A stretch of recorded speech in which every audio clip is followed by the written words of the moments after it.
Today's Mind Espresso is about self-confidence and self-worth, and specifically some of the thinking that undermines our self-confidence and our self-worth, and how we can take some very simple steps to change that thinking. Now, the book is The Four Agreements, and it's by Don Miguel Ruiz, and he highlights what are really four problems that develop from childhood to adult that many of us don't fix. For instance, number one, he said, be impeccable with your word. Now, what does that mean? It means don't talk bad about other people. If you talk bad about other people, first of all, everyone's going to know you're someone who talks bad about other people. But the very fact that you talk bad about other people means that your self-worth is low, or you wouldn't need to talk them down. The other is don't talk bad about yourself, right? You have to have self-compassion. And often the way you talk about others is the way you feel about yourself, which is why these two are so interrelated.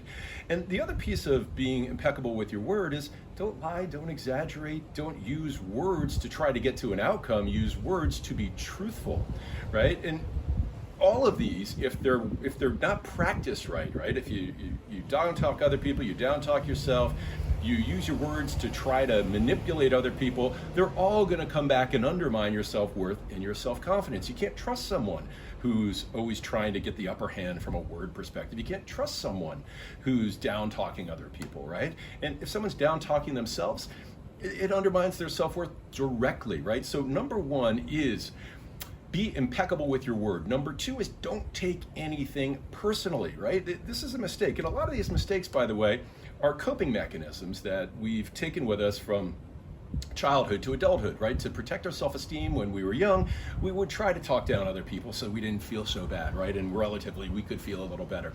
And taking things personally meant we were important, right? But the problem with taking things personally is no one's really thinking about you. And even if they were, it really wouldn't matter, right? And if you take things personally, it means you're always on the hunt.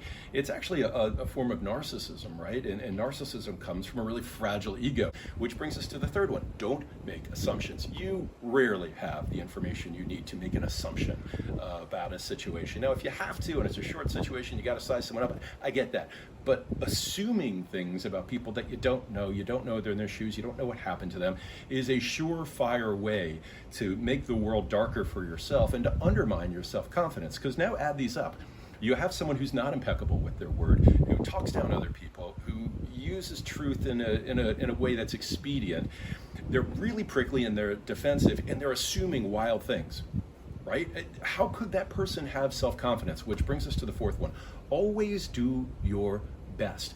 If you always do your best, you never have to worry about whether or not you scored an A, B, C, or D, right? Because your best is always going to change. And sometimes you're going to be ill. Sometimes you're not going to be feeling great. But if you always do your best, you can avoid self-judgment, which is really what all of these are about. If you are impeccable with your word, if you don't take things personally, if you avoid assuming things, and if you always do your best, it sets the stage for self-confidence, which is why I like the Four Agreements so much. Actually, literally bought the poster, right? Be impeccable with your word. Don't take things personally. Don't make assumptions, and always do your best. And that is this week's Mind Espresso.